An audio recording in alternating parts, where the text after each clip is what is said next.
Parte 3, capítulo 5. Seria ilusão de minha parte fingir que o que estou fazendo é, na verdade, manter um diário.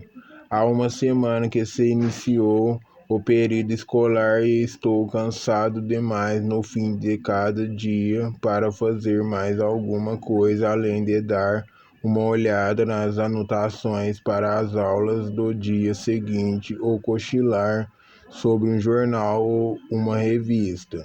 No primeiro dia, quando os rapazes chegaram, foi um pandemônio total.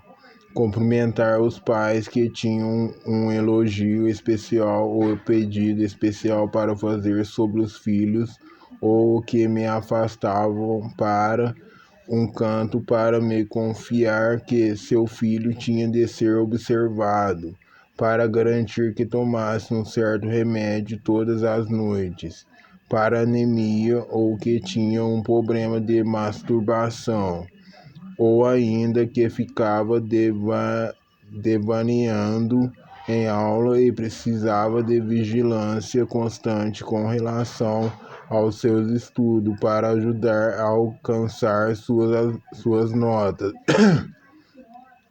Os rapazes, quando consegui finalmente conhecê-los um por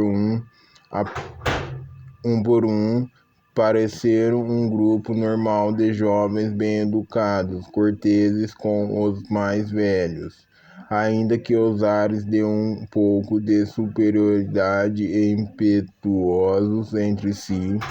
Não vejo qualquer dificuldade em particular no futuro com eles. Romero e Rollins parecem estar se dando esplendidamente e, de fato, Rollins convenceu Romero a fazer parte do time de futebol, embora não pareça pesar mais do que 63 quilos e Rollins deva pesar no mínimo 95. Mais um jogo improvisado no primeiro dia nos gramados do campus. Romero, que ficara parado num canto observando, fora requisitado para preencher uma lateral que tinha perdido um dos jogadores. Há uma ligeira distensão no tornozelo e conseguiu um touchdown na primeira vez que botou as mãos na bola. Eu olhava, assombrado, pois nunca o ouvira manifestar interesse por qualquer esporte. Enquanto ele corria a toda velocidade, mudava de direção, retrocedia e esquivava-se dos braços de rapazes 2 vezes maiores do que ele. Parecia tão imprevisível como um pombo do bosque voando, e suas súbitas corridas, contorcendo o corpo, deixando seus perseguidores arquejantes, impotentes atrás dele. Talvez, pensei meio brincando comigo mesmo, fosse esse dom que o ajudara a não ser apanhado e preso pela polícia de Nova York. Naquela noite, Rollins conversou seriamente com ele, levando-o para ver o treinador, e de algum modo na tarde seguinte encontraram um uniforme pequeno o suficiente, e Romero entrou para a equipe de futebol. Embora eu temesse pelo resultado quando fosse atingido numa escaramuça de verdade por uma massa de brutos que o sobrepujavam em altura, aquilo foi de bom agouro para que os outros alunos o aceitassem. Alguns dias depois do início do período, Strange recebeu um recado do diretor que queria vê-lo assim que lhe fosse conveniente. Quando entrou no escritório de Badcock, recebeu cumprimentos calorosos, embora nervosos. Temos um probleminha, disse Babcock. É sobre Jesus Romero. Ah, exclamou Strand. Exatamente, disse Babcock. Parece que Romero tem se esquivado dos serviços religiosos. Como talvez deva saber, temos de nos sujeitar a certos termos que fomos obrigados a aceitar quando nos foi legado o fundo que permitiu a este colégio continuar a funcionar numa época em que estava a ponto de fechar na década de 60. Foi a mais generosa das doações, muito generosa. O ginásio é resultado dessa doação, assim como nossa biblioteca, uma das melhores de qualquer colégio do leste, e muitas comodidades mais. A mulher que nos legou o dinheiro em seu testamento era extremamente religiosa, de personalidade marcante, e uma condição deixada no testamento era que todos os alunos assistissem aos serviços religiosos todos os dias. Acrescentou também a condição de que todos os alunos usassem o paletó e a gravata na hora do jantar. Outros colégios aboliram esses costumes. Nós não podemos. Gostaria de saber se poderá persuadir Romero antes que eu tenha de tomar medidas oficiais contra ele. Tentarei, disse Strand. O senhor mesmo viu, os serviços são praticamente desprovidos de sectarismo, quase um paliativo. Aqui temos muitos rapazes católicos e judeus, e eles parecem não ter dificuldade em obedecer às regras do colégio. Talvez devesse mencionar isso a Romero. Vou mencionar, sinto muito por ele estar causando todo esse problema. A esse irão acumular-se outros piores antes do término do período, e não só com Romero, disse Babcock. Strand pediu a Romero que o procurasse depois das aulas, quando lhe disse o que o diretor havia falado e lhe apresentou toda a argumentação que ouvira dele. Romero ficou em silêncio e depois sacudiu a cabeça. Não tenho nada a ver com os outros judeus e católicos, disse ele. Sou católico à minha moda. Quando foi a missa pela primeira vez? Perguntou Strand. Romero deu um largo sorriso. Quando fui batizado, não acredito em Deus. Se eu tiver de escolher entre os serviços religiosos e deixar o colégio, vou arrumar minhas coisas. Tem certeza que deseja que eu diga isso ao Sr. Babcock? Tenho. Está dispensado, disse Strand. Quando no dia seguinte Strand relatou a conversa que tivera com Romero a Babcock, o diretor suspirou. Uma boa parte da conversa, notou Strand, era pontilhada de suspiros. Bem, disse ele, se ninguém chiar, acho que poderemos deixar como está. Ah, outra coisa, disse Strand. É a respeito da minha mulher. Ela não dá aulas às quartas-feiras e até às 10 horas de quinta-feira. Acha que poderia haver algum problema se ela fosse a Nova York todas as quartas-feiras? Ela tem alguns alunos dos quais não gostaria de abrir mão. Entendo, disse Babcock. Naturalmente. Strand saiu da sala pensando em como aquele homem era correto, inteligente e compreensivo. Desde o princípio do semestre, Strand tinha percebido a felicidade e a tranquilidade com que o colégio funcionava, e como a disciplina era mantida com um mínimo de restrições. Havia uma serena camaradagem entre os rapazes e o corpo docente, o que proporcionava um clima animador no processo de ensino e aprendizagem. E Strand estava reencontrando um pouco da sensação de esperança que tivera nos primórdios de sua carreira. Você tem sorte de o Sr. Babcock ser um homem muito indulgente, disse Strand a Romero no dia seguinte. Deixara o menino suar uma noite antes de lhe contar a decisão do Sr. Babcock.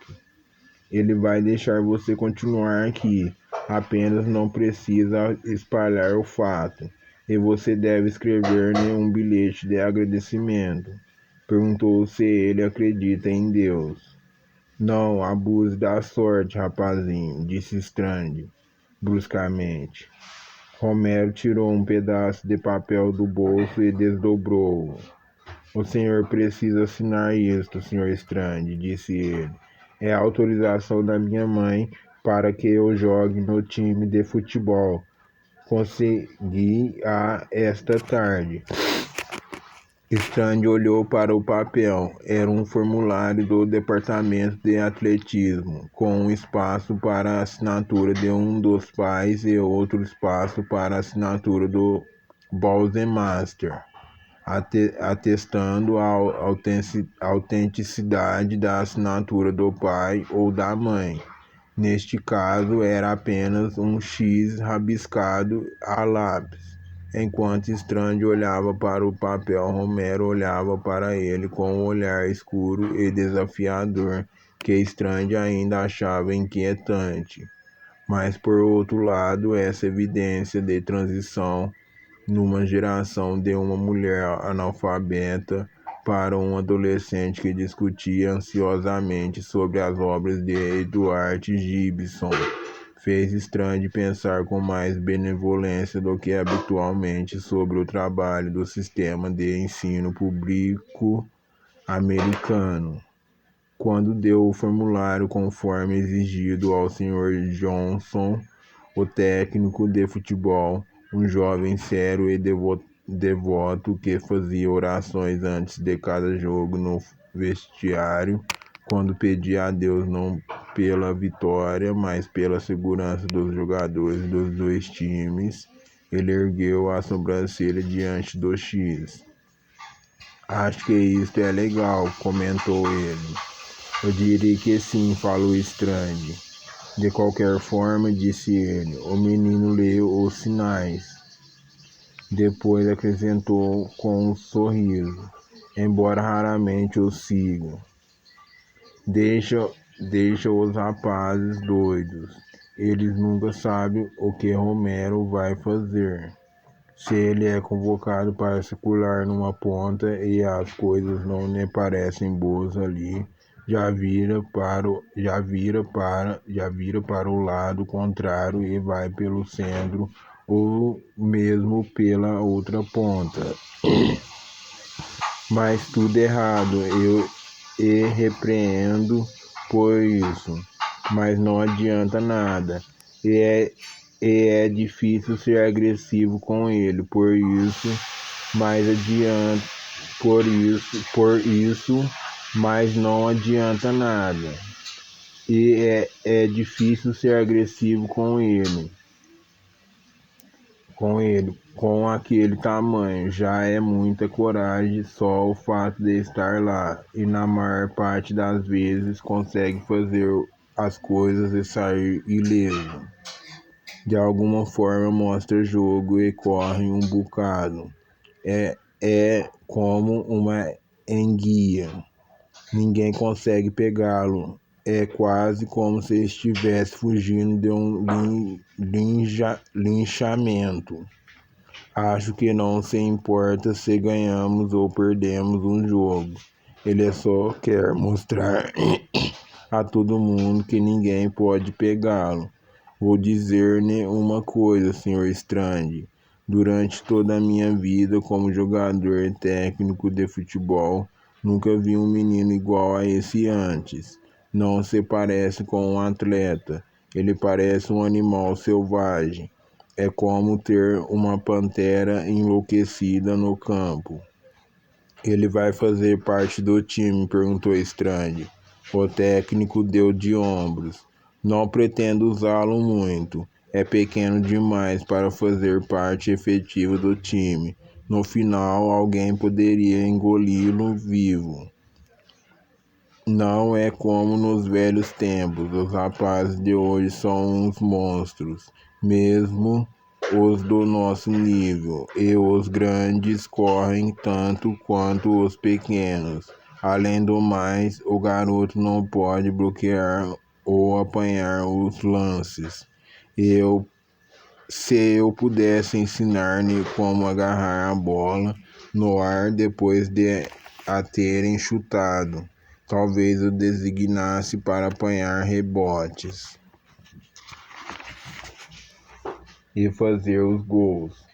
Do contrário, só vou usá-lo em jogos especiais quando estivermos rezando por um longo drible na corrida. Quando disse a ele que ia conservá-lo na equipe, falei isso quase como uma piada, pois ele ia ficar um bocado de tempo sentado no banco de reservas. Só iria colocá-lo no campo quando estivéssemos desesperados. Ele apenas sorriu para mim. Pequeno como é, tem um sorriso que assusta um sargento dos fuzileiros. E me disse, treinador, este é um serviço para mim. Estive desesperado a minha vida toda. Ele é popular entre os outros rapazes.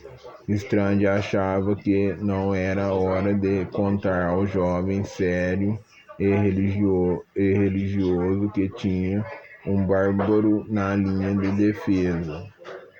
O técnico olhou com bastante atenção para Strange, como se estivesse em dúvida quanto a se devia dizer a verdade ou dar uma resposta pela metade. O senhor tem um interesse especial pelo garoto, posso ver, disse ele. Romero está aqui mais ou menos por sua causa, não é? Mais ou menos. Pertencia à minha turma no secundário e era um aluno extraordinário. Bem, se o seu colega de quarto, Rollins, não o protegesse tanto, creio que alguém já teria dado um soco nele. Parece que ele não se preocupa muito com o fato de não guardar suas opiniões para si mesmo. Strange não pôde deixar de sorrir. Não muito. Quando consegue enganar um rapaz na corrida ou quando alguém à sua frente esquece sua quadra, ele ri na cara dele. E tem uma frase predileta que está deixando os rapazes nervosos. Eu pensava que os cavaleiros estivessem aqui para jogar futebol. Romero faz uma divisão entre si próprio e Rollins e o resto do time usando algo que deve ter aprendido lendo literatura inglesa. O senhor sabe como os jornais ingleses costumam relatar o alinhamento nos jogos de criquete. Cavaleiros versus jogadores. Os outros rapazes não estão muito certos sobre o que ele está querendo dizer, mas sabem que não é nada lisonjeiro. Há mais rapazes negros na equipe além de Rollins. Este ano não, respondeu o técnico. O colégio faz o possível para conseguir matricular negros, mas sem muito sucesso. Acho que a reputação de baluarte da classe rica e privilegiada que o colégio tem há tantos anos levará muito tempo para ser mudada. Penso que existem só mais 4 negros no colégio e nenhum deles joga futebol. No ano passado, tínhamos um professor negro que lecionava História da Arte e era muito querido, mas ele nunca se sentiu à vontade. Estava também muito bem qualificado para uma escola preparatória. Agora está lecionando na Universidade de Boston. Boas intenções nem sempre são suficientes, não é? Parecia melancólico aquele rapagão saudável, cujos objetivos na vida, calculava Strange, eram limitados devido à sua profissão a 10 metros por hora. O técnico de futebol não era o único membro do corpo docente e ficar intrigado com Romero, uma jovem professora, uma mulher calada do departamento de inglês chamada Collins, que tinha Romero num curso de literatura inglesa e americana. Acompanhou Strange quando ele, certo dia, deixava o prédio principal depois do almoço e perguntou-lhe se poderia falar com ele sobre o menino. Ela também sabia que Romero tinha vindo para o Dunbury por causa de Strange, e Strange não se preocupava em corrigir aquela ideia, contando a todos a influência que Asen tivera naquele caso. Se Asen queria dar-lhe o crédito ou a responsabilidade pela presença de Romero no campus, ele estava perfeitamente apto a aceitar isso. O senhor foi professor dele em Nova York, não foi? Perguntou ela enquanto caminhava ao seu lado. Se alguém pode dizer que lhe ensinou alguma coisa, disse ele. Ela sorriu. Estou começando a compreender o que quer dizer. O garoto lhe causou algum problema em aula. Digamos, respondeu ele, tentando parecer judicioso, tanto quanto possível, que as opiniões que expressava nem sempre estavam de acordo com as que as autoridades esperavam. A mudança de colégio, disse a senhorita Collins, não mudou seus hábitos. Ele indispôs a classe inteira com uma discussão.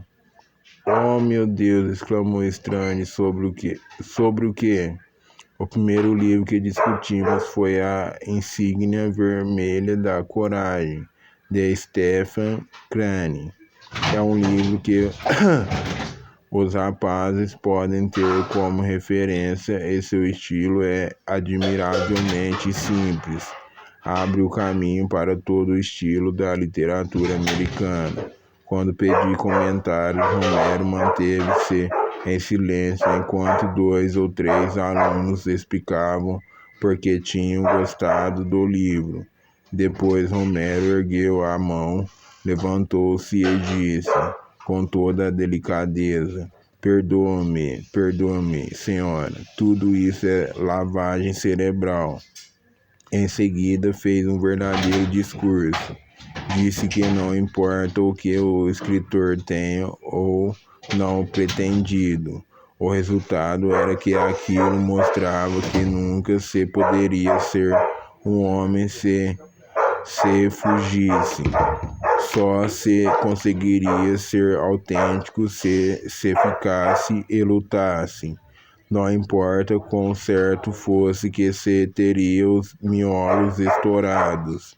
Enquanto as pessoas admirassem livros como aquele, jovens marchariam para a guerra cantando, dando vivas e sendo mortos.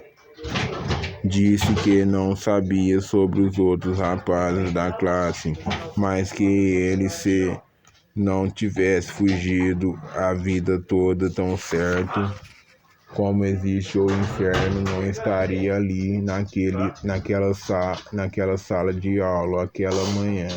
Está subindo aí, rapaz?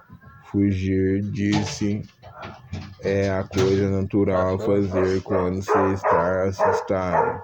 Uma tolice como a insígnia vermelha da coragem era apenas uma mentira que os velhos inventavam para os rapazes para que os rapazes participassem e fossem mortos.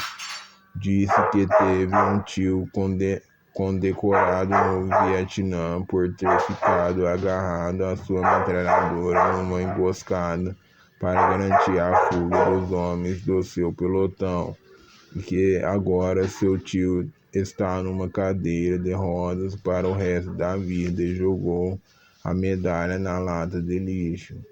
A senhorita Collins, com suas maneiras tímidas de quem está sempre pedindo desculpas e um rosto pálido e preocupado, sacudiu a cabeça ao lembrar-se do incidente em sua aula. Realmente não tive condições de enfrentar aquele menino, disse ela desanimada. Ele nos fez sentir-nos uns tolos uns tolos ignorantes. Acho que tem mesmo um tio que foi ferido no Vietnã. É a primeira vez que eu ouço falar sobre um tio, disse ele. Romero não está livre de inventar coisas. Se tivesse disposição para discutir com Romero, na melhor das hipóteses,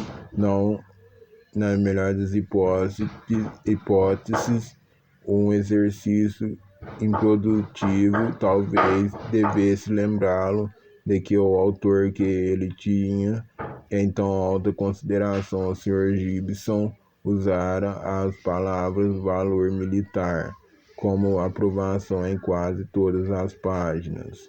A coerência, Strand havia aprendido, não era o ponto mais forte do menino.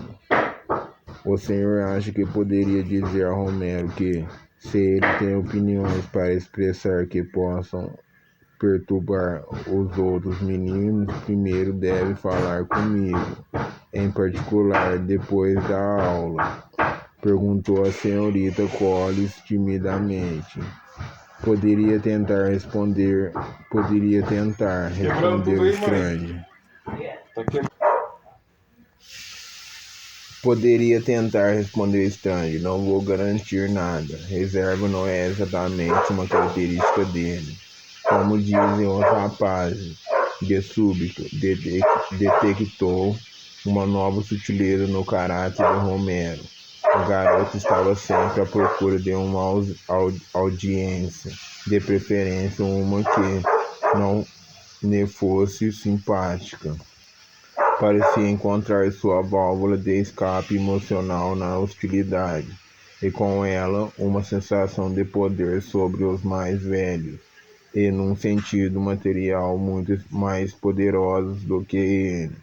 Se Strand pudesse prognosticar uma carreira para ele, seria a de orador, tendo de ser protegido pela polícia, excitando multidões em freneses de dissensões e beligerâncias.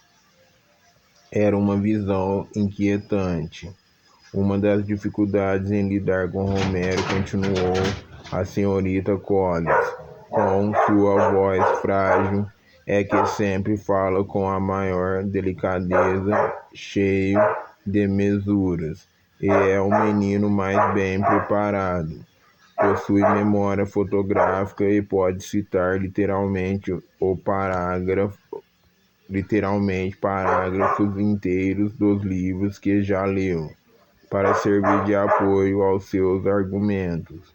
Quando dei para a turma uma lista de sugestões de livros para ler durante o semestre, colocou-a de lado desdenhosamente e disse que já tinha lido a maioria deles e que não perderia tempo abrindo os que não leram. E protestou porque Ulisses, de James Joyce, e o amante de Lady Chatterley não estavam na lista. Imagine só, um rapaz de 16 anos. Disse Strand, ele é culto demais para sua idade, ou esperto demais. Você põe seu celular pra... disse Strand, ele é culto demais para sua idade, ou esperto demais. Ele disse que esses 2 livros estavam entre os que fundaram a literatura moderna. Ignorá-los era um insulto à inteligência da classe e uma negação à sexualidade do homem moderno. Onde o senhor imagina que ele arranja essas ideias? Perguntou ela num lamento. Nas bibliotecas públicas. Gostaria que houvesse um curso mais adiantado. Eu o mandaria para lá. Desconfio que ele é uma espécie de gênio. Nunca tive um antes e nunca mais quero ter outro. Anime-se com o temperamento que o Romero tem. Provavelmente vai entrar em alguma rixa e será expulso. Já está ficando tarde para mim, disse a senhorita Collins, o tom de voz pela primeira vez determinado. Enquanto ela se dirigia cabisbaixa para a sua próxima aula, Strange ficou egoisticamente aliviado porque, neste semestre, pelo menos, Romero não estava em nenhuma de suas turmas. Entre as obrigações de Strange como Bowser Master, havia uma inspeção quinzenal nos alojamentos dos rapazes. Inspeção que fazia quando os meninos estavam em aula. Havia uma variedade de ordem que ia desde a limpeza de uma solteirona exigente até algo como uma bagunça de um cercadinho infantil. O quarto do último andar, ocupado por Romero e Hollis, era muito limpo, mas a divisão entre as 2 metades do quarto era tão nítida como se uma parede invisível se erguesse entre o lado de Hollis e o de Romero. Sobre a cama de Hollis havia uma manta com brilhantes motivos indianos e na cabeceira uma almofada castanho avermelhada com uma aplicação de feltro de um enorme W amarelo, a principal letra que ganhara jogando no time do secundário.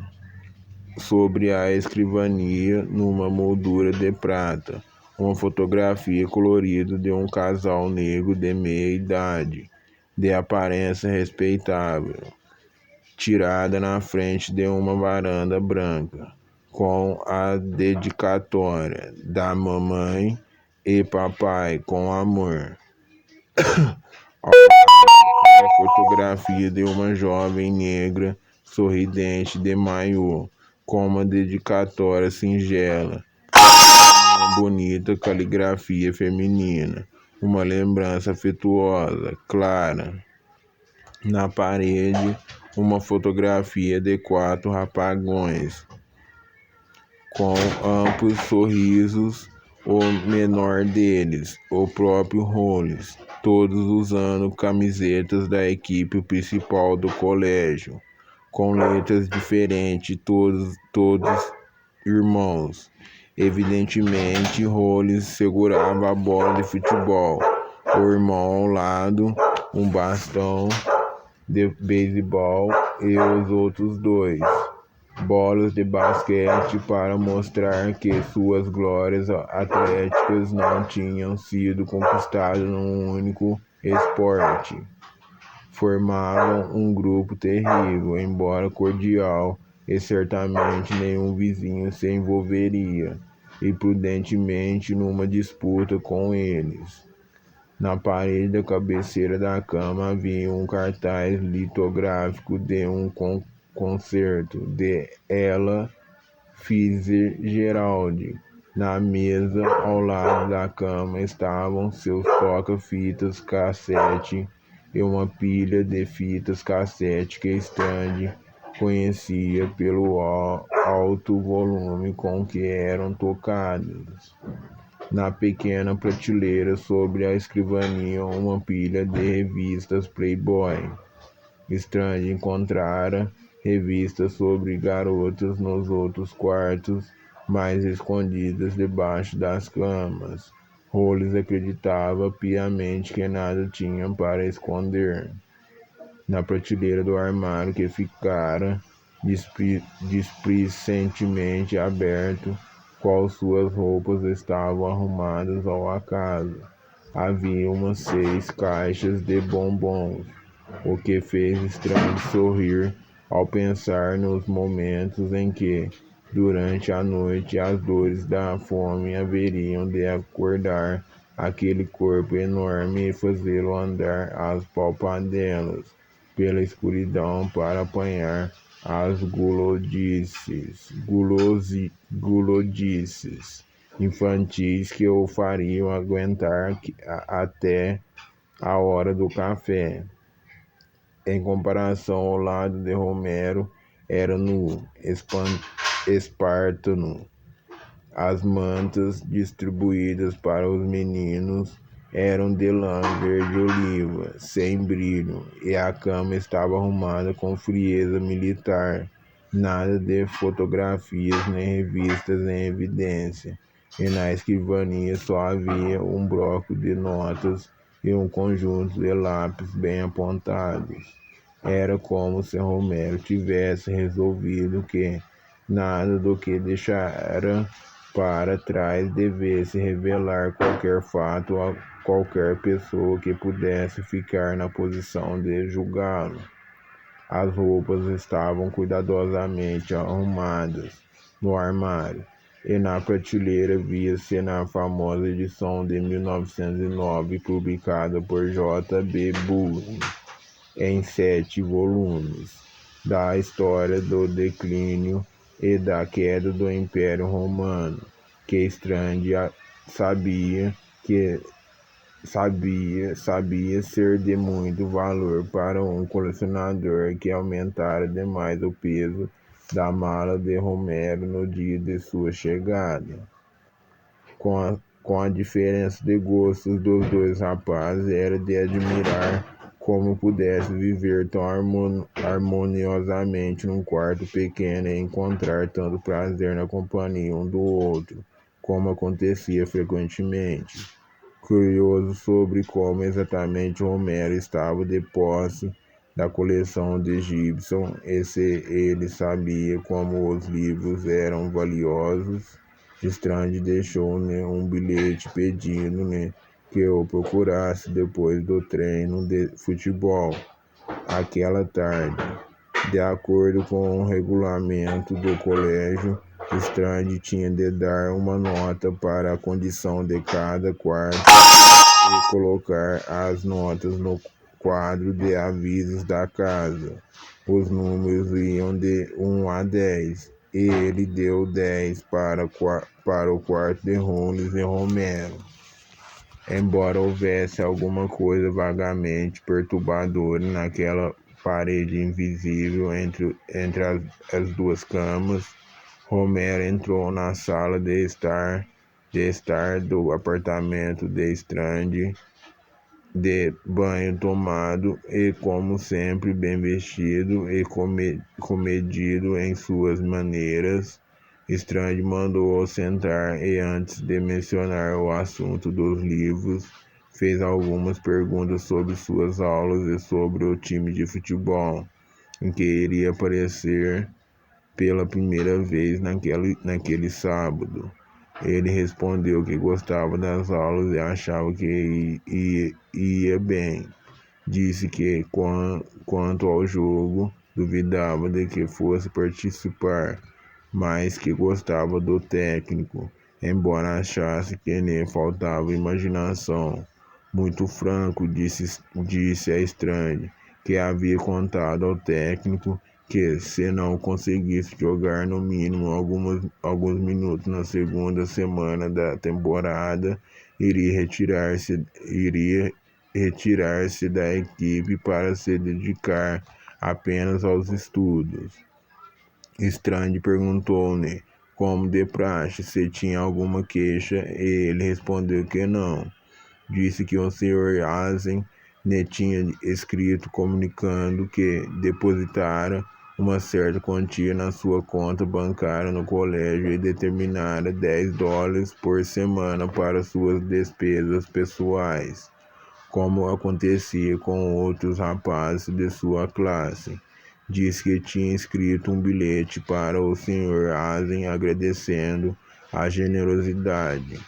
Strange disse que ele poderia agradecer ao Sr. Asen pessoalmente, pois ele viria no sábado pela manhã visitar o colégio, juntamente com Leslie e Caroline.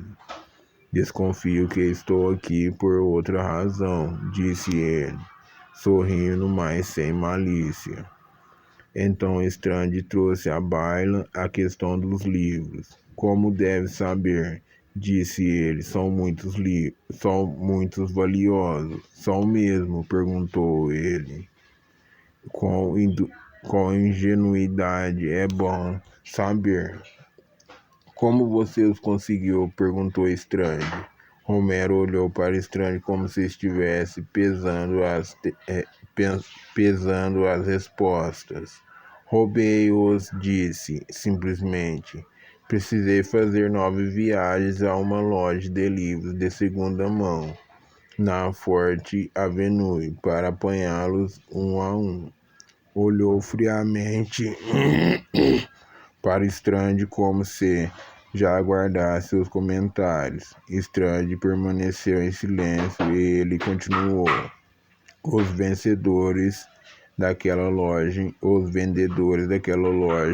não iriam perder 10 minutos para ir até a rua.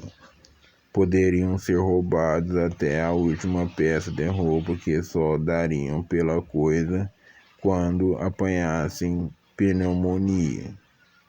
Você poderia me dizer de qual loja apanhou os livros, como você mesmo disse? Perguntou Strange. Não me lembro o nome, confessou Romero e levantou-se. Mais alguma coisa, senhor?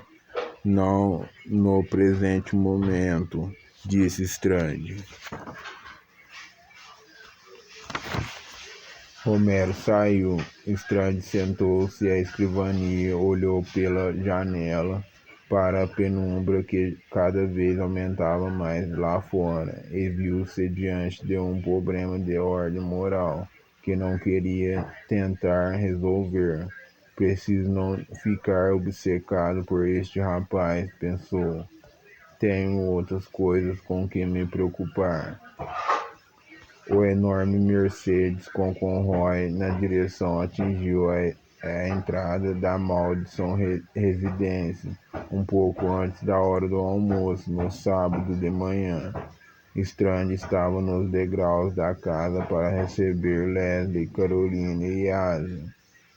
Enquanto eles desciam do carro, Caroline segurava um filhotinho agitado de labrador preto.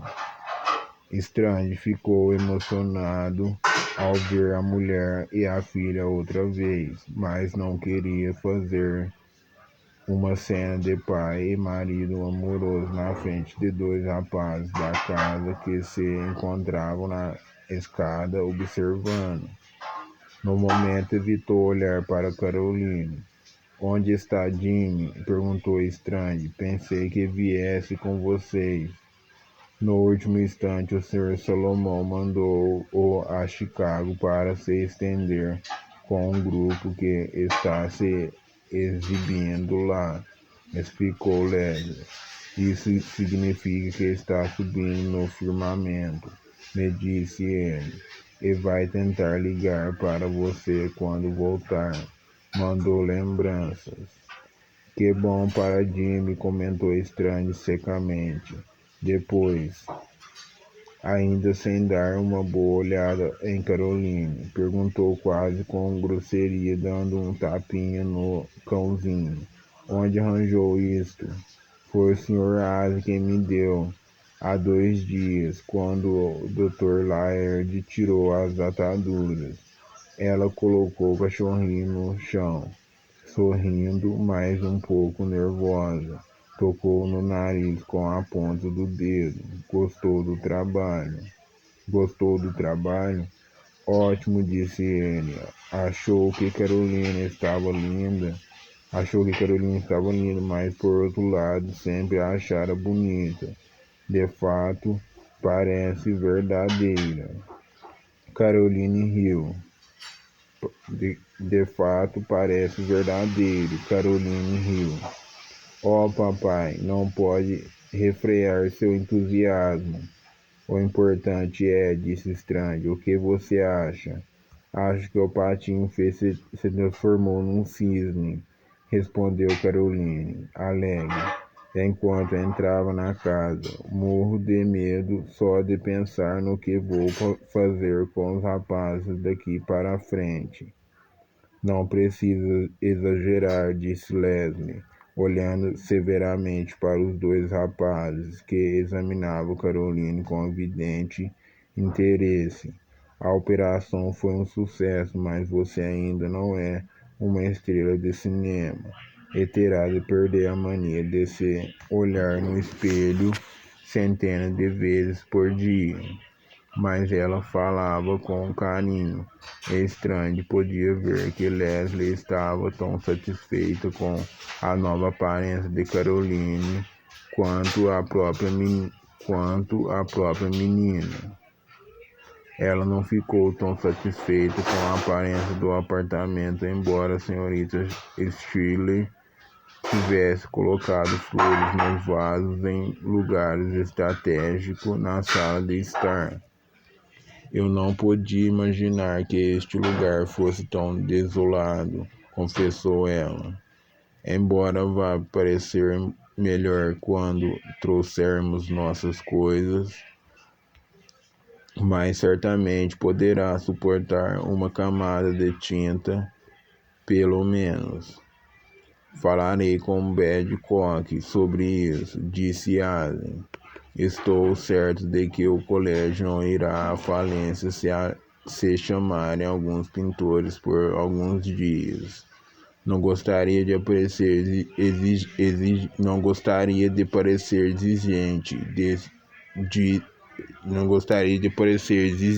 exigente, falou Leslie, logo de início.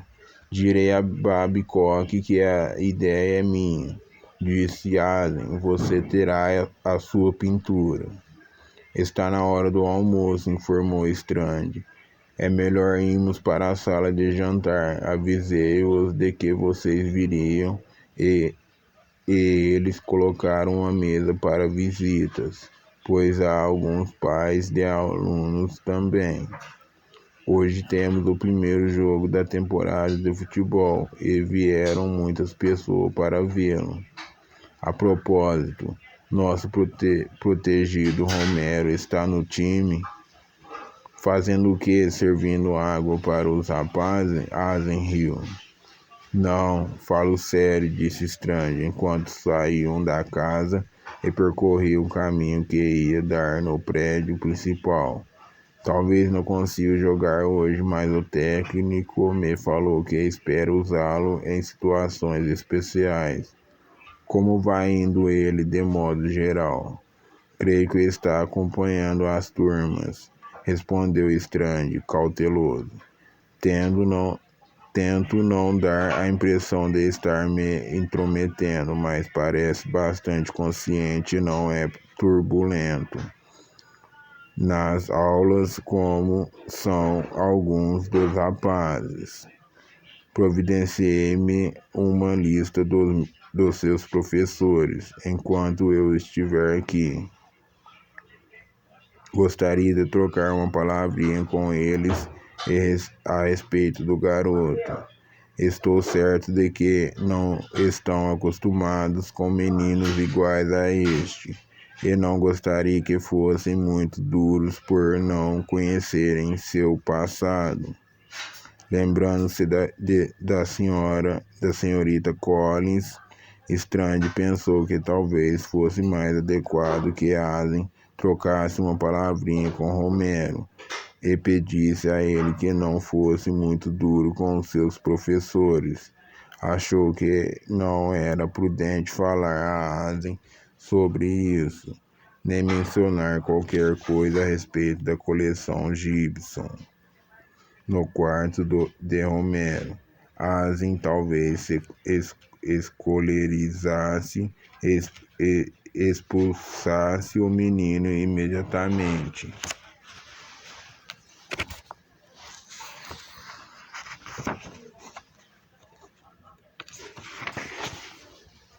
E a experiência o interessava, como Strange percebia, agora estaria acabada, antes de ter oportunidade de começar. E a experiência que tanto interessava como Strange percebia agora estaria acabada antes de ter oportunidade de começar. Strange ficou para trás para pegar no braço de Leslie e caminhar ao seu lado. Ela sorriu para o marido agradecida. Senti tanto sua falta, sussurrou ela. Eu, é claro, tenho aproveitado e me embalado aqui sozinho. Você não faz ideia do que são as orgias na hora do chá, com o corpo docente no salão comunitário. Leslie deu um aperto no braço. Você parece bem, tem-se a expressão de que este lugar vai ajustar-se a você. Acho que sim, espero que se ajuste a você também. Se você é feliz aqui, disse ela, serei feliz também. Mas havia um tom em sua voz, uma insignificante inflexão que indicava dúvida, relutância, uma sombra de medo. Quando entraram na sala de jantar, já repleta de rapazes, Strange podia dizer que, pela forma como os rapazes olhavam para Caroline com o cãozinho preso numa corrente e caminhando,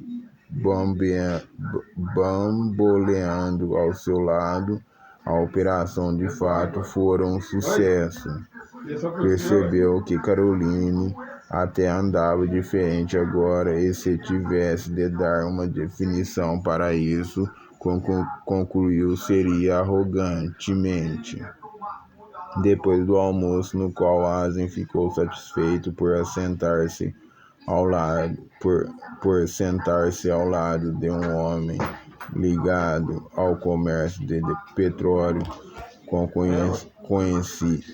que conhecia de Washington e com quem conversara animadamente, Strange voltou para casa com Leslie, porque ela queria tirar um cochilo enquanto Asen, Caroline e Conroy iam para o campo de futebol. Está certa de que não me quer ao seu lado? Perguntou Strange, enquanto observava Leslie tirar os sapatos e deitar-se numa das camas. Há tempo de sobra, respondeu Leslie. Tenho certeza de que ficarão ofendidos se você não assistir ao jogo. E já conheci muita gente num dia só. Ele se curvou e beijou na testa, e depois se dirigiu ao campo.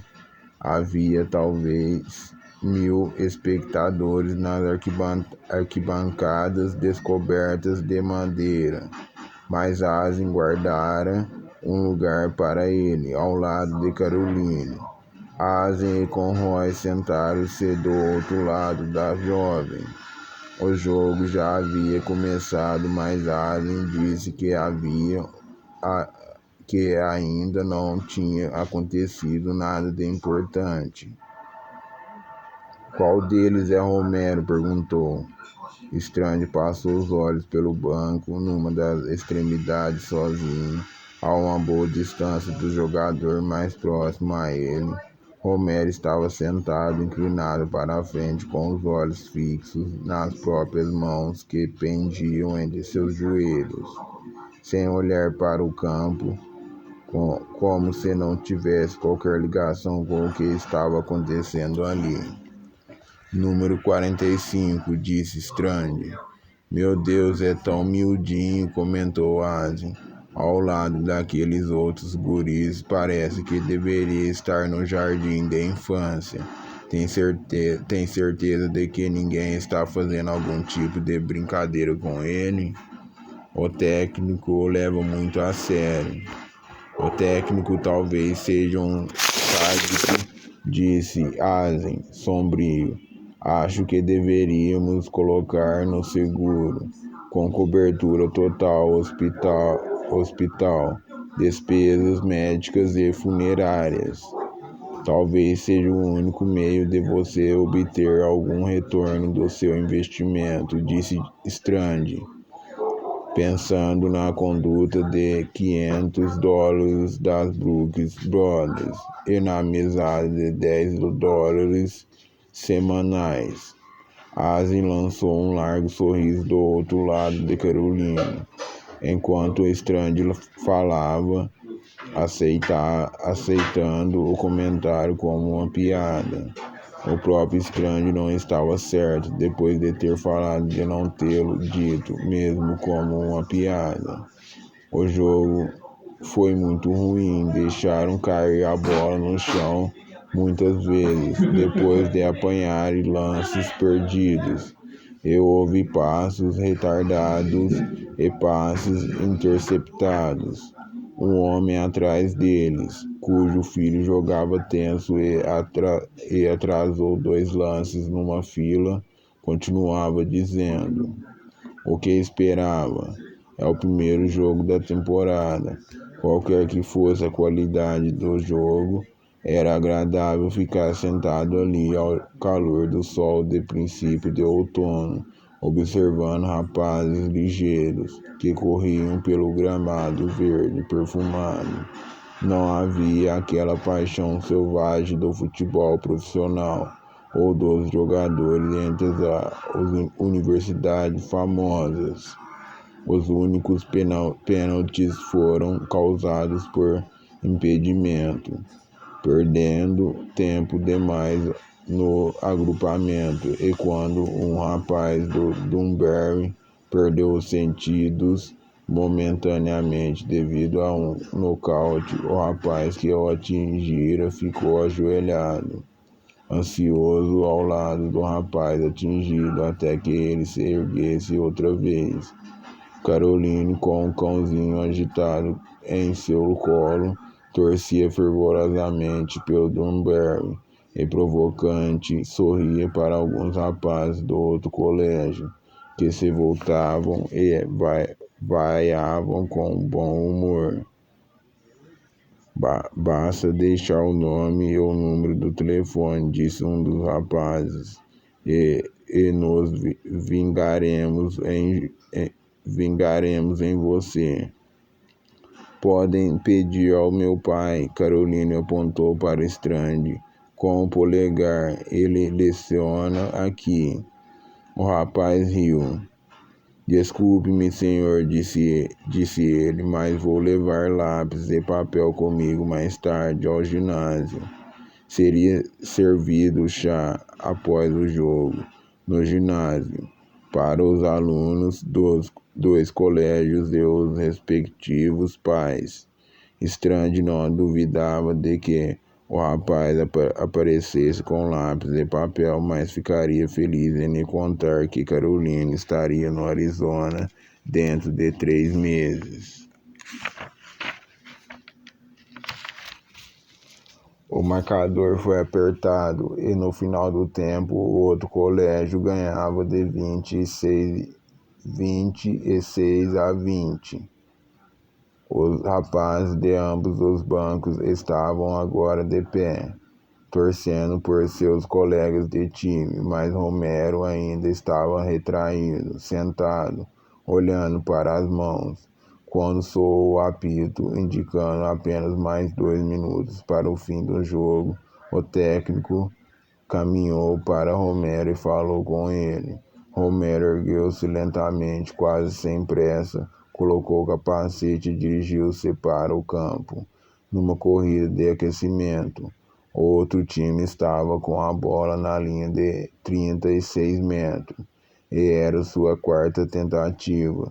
faltando 8 metros para avançar, e um chute era a jogada óbvia. Romero tomou posição a salvo na sua própria linha de 20 metros, as mãos negligentemente nos quadris. Quando chegou a vez de chutar e os extremos vinham apressados sobre ele, Romero escamoteou a bola e depois deixou-a cair. Ouviu-se um gemido nas arquibancadas quando a bola ricocheteou desgovernada pelas laterais, com Romero em seu encalço. Os kamikazes vermelhos do time adversário em calorosa perseguição.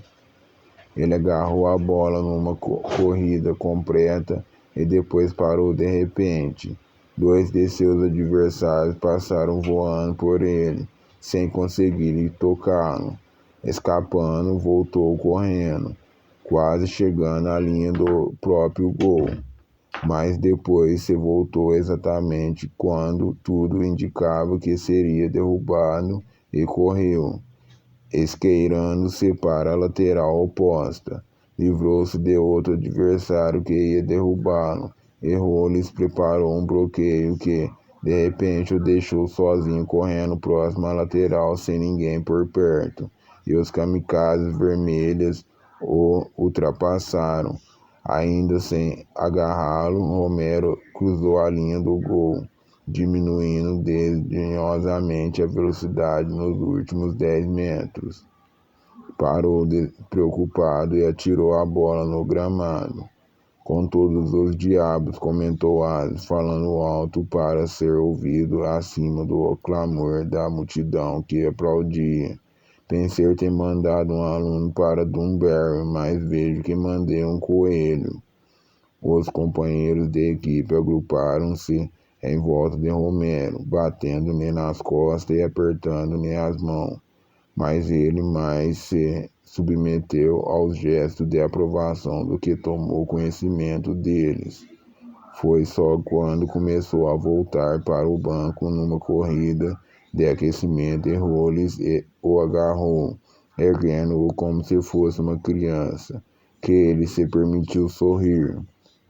Enquanto saía do campo, acenou uma vez ao acaso, sem olhar para as arquibancadas, onde todos estavam de pé aplaudindo.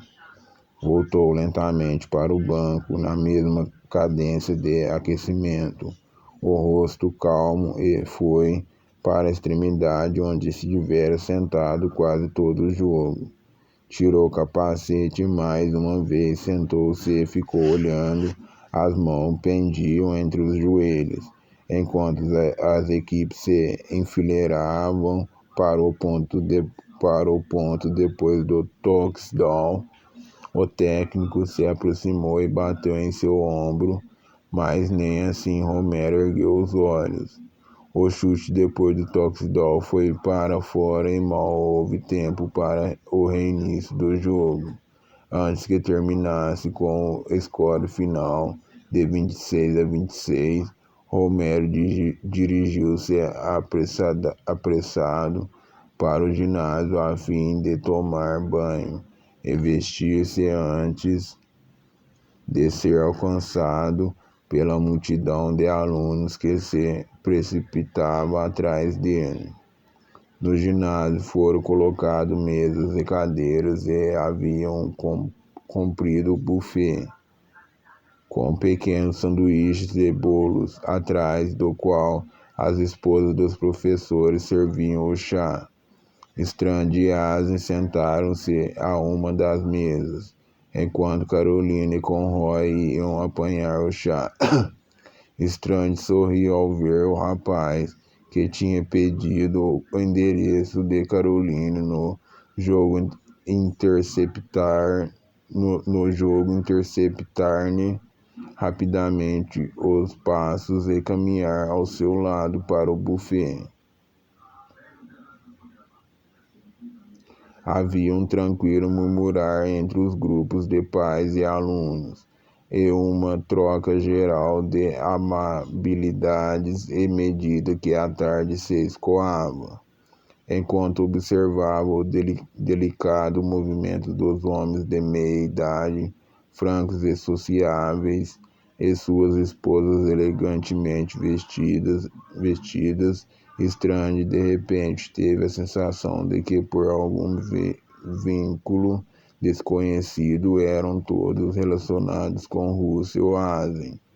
Eles eram os banqueiros, os senhores do comércio e dos negócios, os presidentes de conselhos, os silenciosos autores de moções e de apertos de mão, os juízes intérpretes das leis, os diretores das grandes fortunas e instituições, os arquitetos das vistorias políticas, os homens que eram ouvidos por senadores e legisladores, cujos filhos seriam os herdeiros de uma classe que, na América não se admitia que fosse uma classe, mas que, como Romero identificaria, abrangia o que os antigos romanos respeitavam como a ordem eclesiástica. Quanto aos professores, homens e mulheres, os homens obséquios, ou pelo menos reticentes em maneiras, lutando contra a humilhação, as mulheres sendo espontaneamente úteis, eram como os escravos cultos importados para a capital para ensinar a juventude privilegiada a virtude, o valor e as artes de governar. Quanto aos estudantes e convidados que passavam pela mesa, Strange ouviu o nome de Romero ser mencionado várias vezes com aprovação. Strange não estava certo se era o louvor outorgado a um gladiador que havia brilhado na arena naquela tarde ou um sinal de que a ordem equestre estava aberta de tempos em tempos para os bárbaros de valor.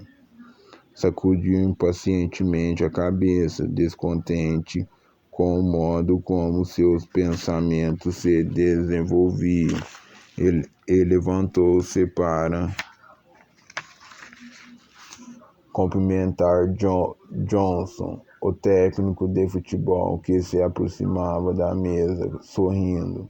Strange apresentou o técnico a Asen, que também se levantou. Que pena seus rapazes não terem podido fazer aquele ponto extra, disse Asen. O técnico deu de ombros. Vou dizer nenhuma coisa, senhor. Fiquei feliz por conseguir o empate hoje. O garoto é ótimo, não é? Estava pronto para retirá-lo do campo imediatamente, quando começou a correr para o nosso próprio gol. Ele riu. Mas nada é tão bem sucedido como o sucesso, não é? Mais 2 ou 3 corridas iguais àquela e teremos de mudar o nome da casa de Strange para Romero Gardens em vez de Malson Residence. Honestamente, Sr. Johnson, observou Asen, o Sr. Strange e eu estamos mais interessados no comportamento do rapaz com relação aos estudos do que com suas explosões no campo de futebol. O que os professores falam dele? Bem, disse Johnson, a equipe técnica mantém uma vigilância bem firme quanto aos estudos dos rapazes. Não somos o tipo de colégio que desvia os olhos quando um atleta vai mal nos estudos. Até agora sinto-me feliz em dizer o relatório sobre Romero é o mais satisfatório possível. Ele é muito inteligente, dizem e está sempre preparado para a aula. Gosta um bocado de discutir, como devem saber. Johnson sorriu, mas sempre defende sua posição de modo delicado e inteligente. Naturalmente, seus antecedentes são muito diferentes dos alunos do Dunberg, e por isso seus professores acham que deve haver certa concessão mútua no modo como ele tem de ser conduzido. Mas eu diria que se o garoto continuar como começou, não haverá nada com que se preocupar, exceto que não parece estar interessado em ser igual aos companheiros de classe ou do campo, e além do relacionamento com Rollins, dá a impressão de não querer outro amigo. Vou ter uma pequena conversa com ele, disse Allen. Allen, vamos convidá-lo para jantar conosco hoje à noite. O restaurante do hotel onde estou na cidade é muito bom e talvez numa atmosfera diferente. Ele se descontraía um pouco e quero obter uma opinião de Caroline sobre ele. Não tenho a mínima noção de como ele reage diante das meninas que tiveram uma educação mais fina do que a daquelas com que está acostumado. Strange imaginou o que Ali diria se lhe falasse sobre a artista de striptease do trem e sobre a tarde em New Haven. Bem, disse ele, não o tenho visto com meninas aqui. Mas a senhorita Schiller, nossa empregada, diz que ele é o seu favorito. Romero a trata como uma dama, falou ela, o que não pode dizer dos outros rapazes. E diz ela que ele é o rapaz mais aciado com quem já teve de lidar todos os anos que passou neste colégio. Eu diria que é um bom sinal, comentou Asen. Você não acha? Sim, acho sim, respondeu Strange. Um sinal muito bom. A essa altura, os membros das duas equipes já tinham entrado no ginásio, limpos e corados após o banho, formigando famintos ao redor do buffet. Você consegue vê-lo? Perguntou Allen. Se ele estiver aqui, eu mesmo vou convidá-lo. Creio que não está aqui, respondeu Johnson. Ele foi o primeiro a sair do vestiário e ouvi quando falou a Rollins que o encontraria mais tarde em casa. Chás festivos, obviamente, não são sua forma favorita de distração. Strange viu Rollins afastar-se do buffet, carregando um prato com uma pilha de sanduíches e fez sinal para que se aproximasse. Rollins parecia um pouco embaraçado por ter sido apanhado com a evidência da gula, mas com um largo sorriso cobriu os sanduíches com a mão e disse jogosamente: apanhado em flagrante, senhor, acho. Todo aquele ar puro dá apetite ao homem. Rollins disse Strange.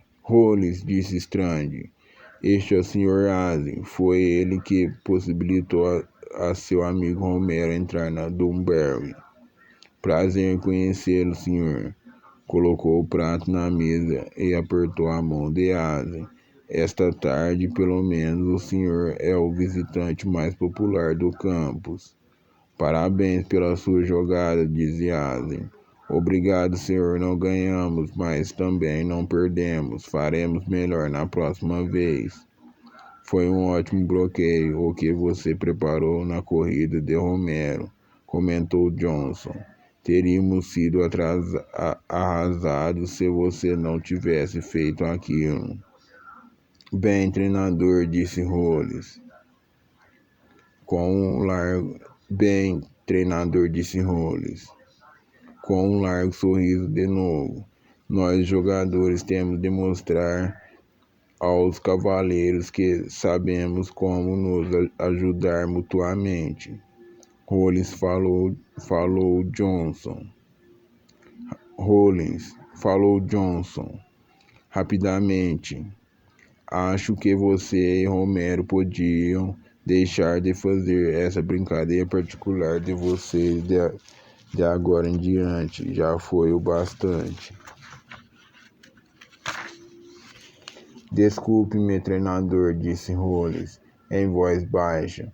Vou transmitir o recado. Carregando o prato cheio de sanduíches, afastou-se em direção a um grupo de companheiros de jogo. Rollins pensou estranho. O bloqueador fatal, devorador noturno de bombons, outro candidato à ordem equestre.